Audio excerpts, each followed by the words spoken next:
সারের ন্যায্য দাম পাওয়ার জন্য যখন দেশের কৃষকরা মাঠে নেমেছিল, সেই কৃষকদেরকে তারা গুলি করে হত্যা করেছিল।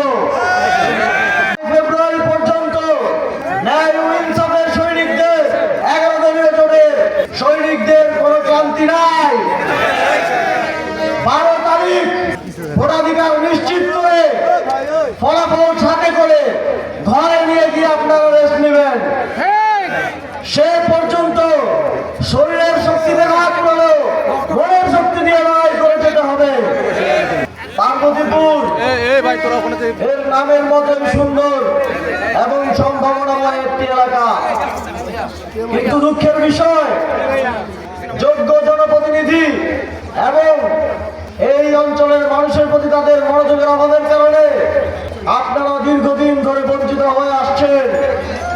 এবারের নির্বাচনের মধ্য দিয়ে 11 দলীয় জোট আপনাদের এই আসনে ডাক্তার আব্দুল আহাদের মতো আমাদের অত্যন্ত একজন যোগ্য প্রার্থীকে মনোনয়ন দেওয়ার মাধ্যমে এবং যদি আপনারা তাকে বিজয়ী করে নিয়ে আসতে পারেন, এর মাধ্যমে আপনাদের এই বঞ্চনা, এই অভাব, এই মনোযোগের অভাব, এই আঞ্চলিক বৈষম্য দূরীভূত হবে ইনশাআল্লাহ।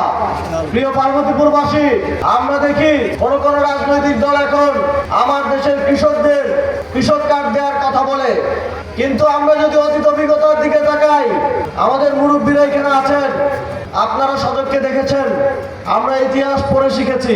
বিগত সময়ে তারা যখন ক্ষমতায় ছিল, সারের ন্যায্য দাম পাওয়ার জন্য যখন দেশের কৃষকরা মাঠে নেমেছিল, সেই কৃষকদেরকে তারা গুলি করে হত্যা করেছিল। মুরব্বীদের মনে আছে না? আমরা দেখেছি যখন বিদ্যুতের জন্য বিভিন্ন এলাকার মানুষজন আন্দোলন করেছিল, তখন সেই মানুষের উপর প্রশাসন গুলি করে তাদেরকে হত্যা করেছিল, শহীদ করেছিল। বাংলাদেশের মানুষ ইতিহাস ভুলে যায় নাই। আপনাদের নানা রঙিন স্বপ্ন, রঙিন কার্ড দিয়ে বাংলাদেশের মানুষ এবার তাদের ভোটাধিকার, তাদের ভোট দেওয়ার সিদ্ধান্ত গ্রহণ করবে না। আপনাদের বিভিন্ন প্ল্যানের কথা শুনে বাংলাদেশের মানুষ তাদের ভোট দেওয়ার সিদ্ধান্ত গ্রহণ করবে না। গত 17 মাসে আপনাদের কার্যক্রম দেখে বাংলাদেশের মানুষ ইতিমধ্যেই প্ল্যান করে ফেলেছে কাকে ভোট দিতে হবে, কাকে ভোট দিতে হবে না। আমরা 11 দলীয় জোটের পক্ষ থেকে স্পষ্ট করেছি, এই জোট নির্বাচিত হয়ে 1 মাসের মধ্যে আমাদের গণতান্ত্রিক আন্দোলনের সকল শহীদ সহ সর্বশেষ আধিপত্যবাদের বিরুদ্ধে শহীদ শরীফ ওসমান বিন হাদির হত্যার বিচার নিশ্চিত করা হবে। আমরা বলেছি, সীমান্তে আগ্রাসনের শিকার আমাদের বোন ফেলানি সহ যত হত্যা করা হয়েছে, গুলি করে পাখির মতো আমার দেশের জনগণকে মারা হয়েছে, আর কোনদিন সীমান্তে কেউ, পার্শ্ববর্তী দেশের কেউ আমার দেশের জনগণকে হত্যা করার সাহস করতে পারবে না।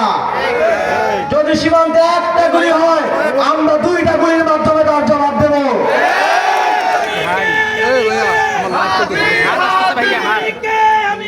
আমরা শুনছি কোন স্থানে তারা বাংলাদেশের জনগণকে হুমকি দিচ্ছে, যদি এবার ধানের শীষের বাইরে ভোট যায়, তারা নাকি জনগণকে দেখে নেবে, তারা নাকি গোয়েন্দা লাগিয়ে রেখেছে। আমরা মিডিয়ার মাধ্যমে দেখতে পাচ্ছি, তারা বলছে একটা ভোটও বাইরে গেলে তাকে নাকি দেখে নেওয়া হবে। আমরা এ ধরনের কথা শেখ হাসিনার আমলে শুনতাম। আপনারা 18-24 নির্বাচনে এই ধরনের কথা শুনেন নাই? 24 নির্বাচনের 6 মাস পরেই কিন্তু তারা তাদের পরিণতি পেয়ে গিয়েছে।